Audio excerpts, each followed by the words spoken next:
पर बिलावल भुट्टो की भारतीय हुकाम के साथ मुलाकात के इम्कानात की बातें हो रही थी।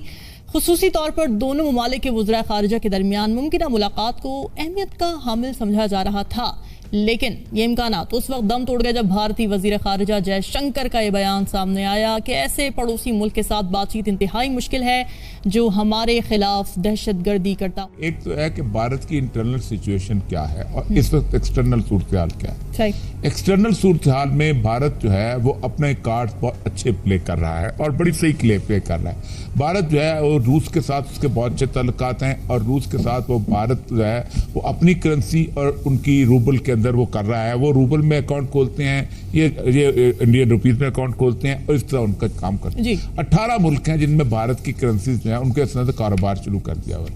अमेरिका के साथ भी उनका कोई ऐसा कोई दुश्मनी नहीं, कोई क्वाड के अंदर शामिल है। लेकिन अब क्या करें, अब इंटरनल क्या सूरत है। आज बिलावल भुट्टो से मुलाकात कर रहे हैं, ब्लॉक मुलाकात कर लेता है तो उसके वो पूरे का पूरा जो 8 साल का स्टैंड है कि पाकिस्तान एक दुश्मन है, पाकिस्तान एक दहशतगर्द है, हिंदुत्व का स्टैंड है, वो तो जो ये इल्जाम तो राहुल गांधी को लगाता है, ये इल्जाम तो नेहरू खानदान को लगाता है कि उन्होंने पाकिस्तान के हाथ ये बेच दिया, ये बेच दिया, तो ये बेसिकली इंटरनल कंजम्पशन के लिए भी वो किसी तौर पे नहीं मिलना चाहेंगे। और हमने सब देखा था कि जब 2019 में इलेक्शंस हुए थे तो मोदी का कितना फायदा हुआ था जब बालाकोट का इंसिडेंट हुआ था। बिल्कुल।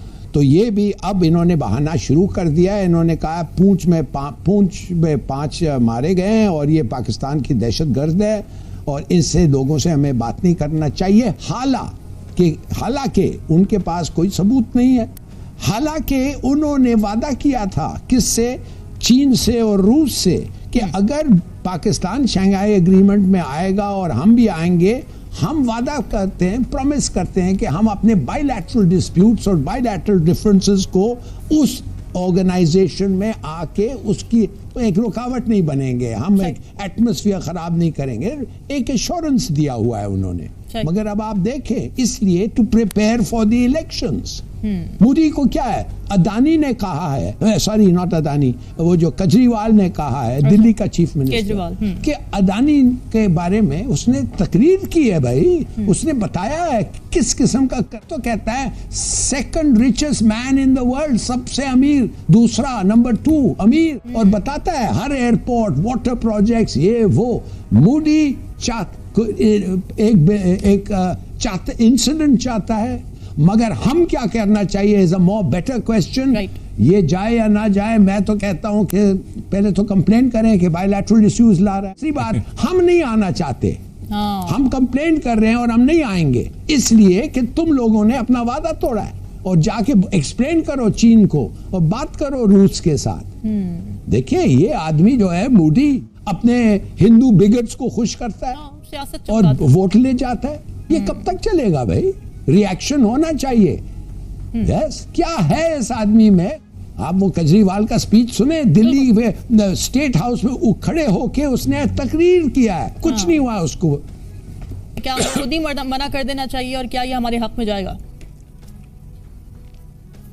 देखें, बिल्कुल मना कर देना चाहिए, इसलिए कि भारत जो है एक जमाने में शंघाई कॉर्पोरेशन में एज एन ऑब्जर्वर उसको अलाउ किया गया था, जबकि हमारी जो चीन के साथ ताल्लुकात और हमारा ताल्लुक बहुत पुराना चला आ रहा है। आपको याद होगा कि एक जमाने में जब 2006-7 के अंदर ये बहुत इंपॉर्टेंट शंघाई कॉर्पोरेशन बनी थी, इसमें ईरान और ये लोग भी शामिल हो गए थे, तो उस वक्त भारत को ऑब्जर्वर के तौर पर लिया गया था, फिर उसको साथ मिलाया गया। मेरा ख्याल है कि पाकिस्तान को बाकायदा कंप्लेंट करनी चाहिए और यहाँ तक करनी चाहिए कि भारत को शंघाई कॉर्पोरेशन से निकाला जाए, क्योंकि भारत जो है उस रीजन के अंदर एक तो ये है कि इंपॉर्टेंट बात कि उसने चीन के खिलाफ बाकायदा एक महाज के अंदर पार्टनर है। क्वाड जो है ये कंटेनमेंट ऑफ चाइना का है और उस जिस बंदे ने 2 मुल्कों के साथ बाकायदा 2 अपने हमसाय मुल्कों के साथ बाकायदा जंग का एक वादा किया हो अपने खिलाफ, मतलब हमारे खिलाफ तो जंग के अंदर वो है और चीन के खिलाफ उसने जंग का वादा किया हुआ है, अमेरिका के साथ,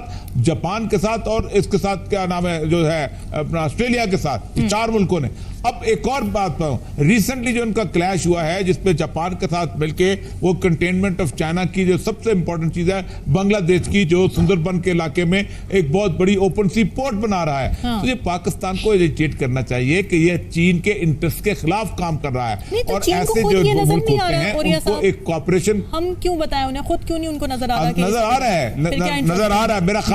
मेरा ख्याल है कि जो विजिट है ये बड़ा इंपॉर्टेंट है, जो उनका है ना आर्मी चीफ का विजिट चीन का बहुत इंपॉर्टेंट है, इसलिए कि कुछ अरसे के बाद वो वहां गए हैं। उसकी वजह यह थी कि खुद उसके इलेक्शन थे चीन के, वो तीसरी दफा वो इलेक्ट हो रहे थे वहां पर।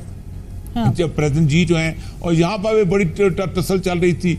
अब यहाँ पर भी लगता यही है कि कुछ इस दौरे के बाद पाकिस्तान में भी एक स्टेबिलिटी आ जाएगी। अच्छा। ये जो लोग उछल रहे हैं ना कुछ चीजों पे, ये उछलना भी बंद हो जाएगा और इधर से मेरा ख्याल ये है कि ये इंडिया को भी वापसी पे ऊपर ही होगा कि इंडिया को बता दिया जाएगा कि भाईजान हम नहीं आ रहे। और इतना बात तय है कि चीन पाकिस्तान को नाराज नहीं कर सकता।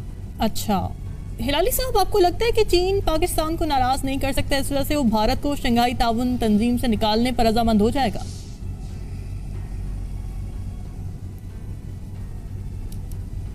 नहीं होगा और इस नौबत तक ये मामला नहीं पहुंचेगा। मगर मेरा पॉइंट ये था कि हमें बता देना चाहिए, अलर्ट करना चाहिए हमारे दोस्तों को खास तौर। एंड है या हम ये सेफली कह सकते हैं कि मोदी के होते हुए तो मामला हल नहीं होने वाले, मुज़ाकिरात तो बहुत ही दूर की बात है। नहीं, मोदी तो आज की बात है ना। कायद आजम ने कांग्रेस के अंदर एक तवील अरसा गुजारा था। मोदी की मूवमेंट है ये 1920 में चली थी, शुद्धि की और संगठन की तहरीक। शुद्धि थी कि इन लोगों को वापस